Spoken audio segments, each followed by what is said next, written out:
Now the reliable connection oriented service has got two minor variations. One is message sequences and second is byte streams. In the case of message sequences, the boundaries of the message will be preserved. That means, for example, if two 1 KB messages are sent, they will arrive at the receiver as two distinct 1 KB messages, never as one 2 KB message. Let me repeat, at the receiver, the message will arrive as it was sent from the sender. In the case of byte streams, message is sent as a stream of bytes with no concepts of message boundaries. So there will be no sections or different messages here. Once again, for example, when a 2 KB message 2 KB message arrives at the receiver simply cannot tell if the message was sent as, or the 2 KB data was sent as one 2 KB message, two different 1 KB messages, or 2048 1 byte messages. So this is what is called as byte streams. Now we'll see some examples of applications. Now, in the case of some applications, the transit delays which are introduced by the acknowledgements, in the case of reliable connection oriented services, they may not be acceptable. Now imagine the case of voice over internet protocol services, wherein you require the voice to be received at the same time, or we say it real time, when the sender is sending that, or he or she is speaking that. Here we may accept some kind of noise, but we will never accept delay in the communication. You might have seen that in the case of fully encrypted WhatsApp voice calls, there is some lag, some delay, which is because of some kind of processing, some encryption, decryption, and maybe the transit delays, which is mostly not there in normal telephonic voice calls. So some applications may not desire the delays introduced by the reliable mechanism. Now some applications may not require the headache of establishment and releasing of the connections. The connections themselves may not be required. For example, a spammer who is trying to send some messages, let us say for some 1,000 people or victims, may not care whether all the victims are receiving the messages. So he may not be willing to have the trouble of setting up the connections and then tearing them off. May not be requiring that all 100% people or victims receive the messages.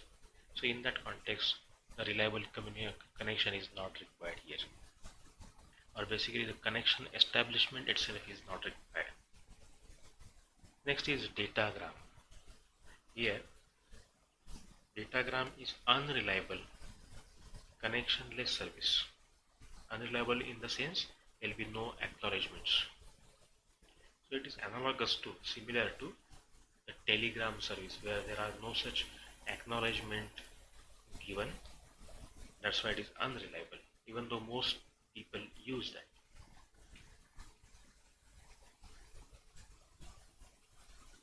Next is acknowledgement datagram.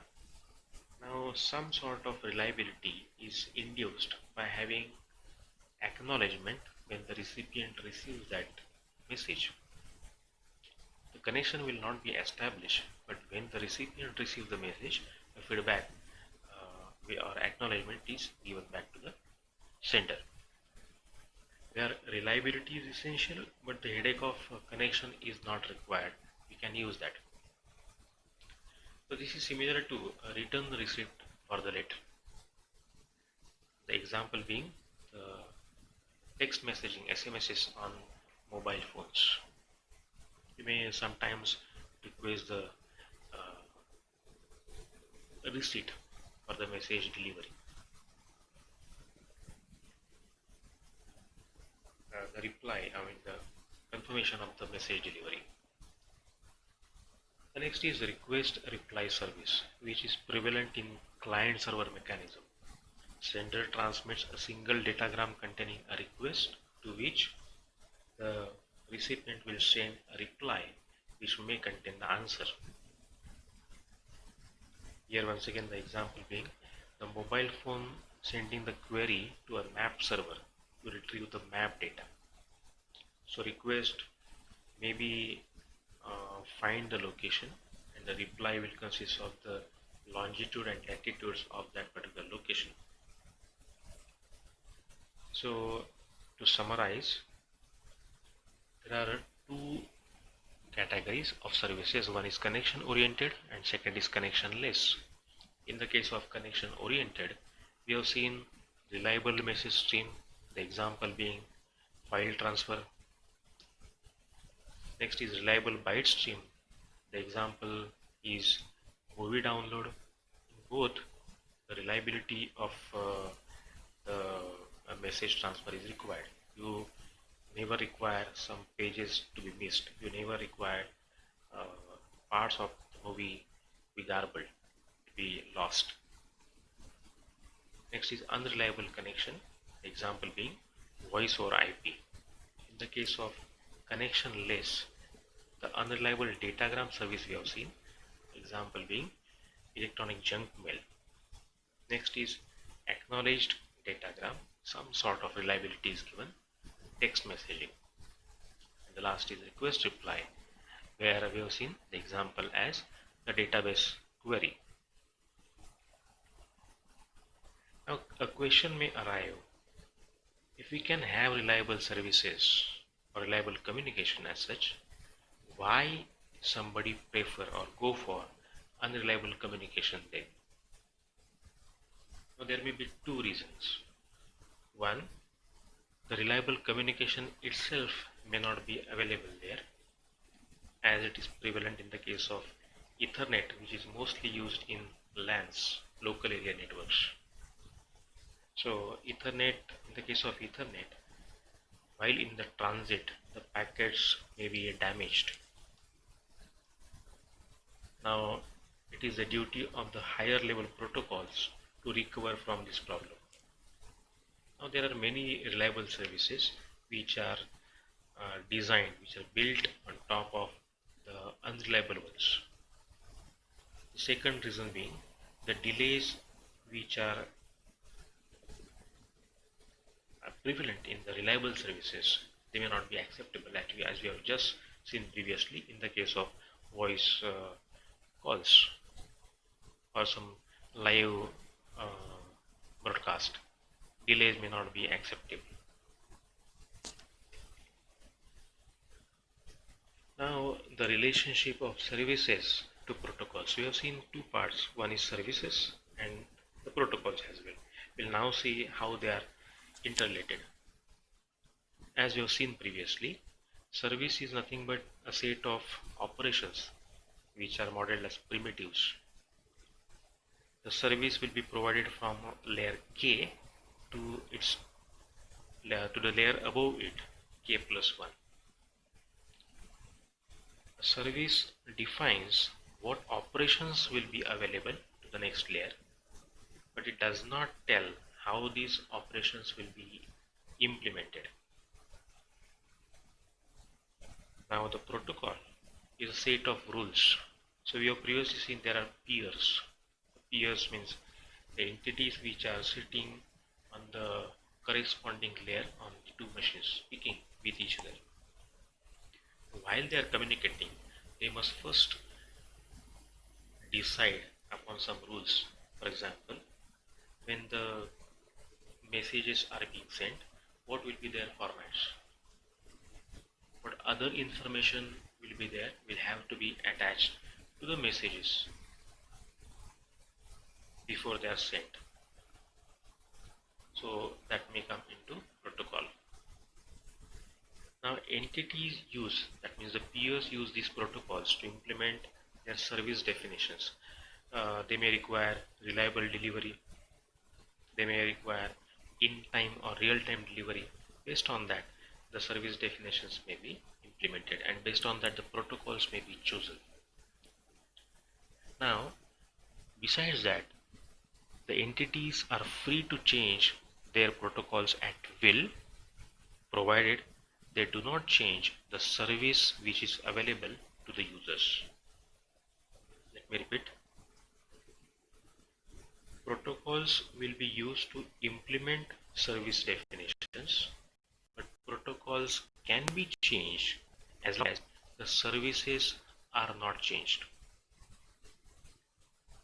We don't require to change the service in that context, or when the protocol is changed, services are constant. In that context, we can change the protocol. So that means service and protocol are completely decoupled. It is not that if you are changing the protocol, services will be changed. It is not like that. So this diagram basically gives the relation between services and protocol. As can be seen, there are three layers: layer k minus 1, layer k, and layer k plus 1. Now layer k, as you have seen previously, will be providing services to layer k plus 1, and that service is provided by having what is called as one interface to layer k plus 1. The interface defines what different services layer k will be providing to layer k plus 1. The services are provided through interfaces, where layer k plus 1 or entity on layer k will be speaking with entity on layer k on the second machine, logically basically, with the help of or with the guidelines provided by the protocol. So protocol pertains to the logical communication, and services are in line, or they are provided through the interface. Now there is a programming language analogy. You know, there is something called as ADT, the abstract data type, where the concept of data encapsulation is used. It simply defines the operations that can be performed on an object, but does not specify how these operations are implemented. It is the duty of the classes that implement this ADT class how to implement those particular definitions of the functions or operations. So protocol is an implementation of the service which is not visible to the user, which is accepting that or which is getting that. So let me repeat. Service will be, the implementation of the service will be invisible to the user, and protocol is nothing but how the services are being implemented. So with that, we come to end of today's lecture. Thank you.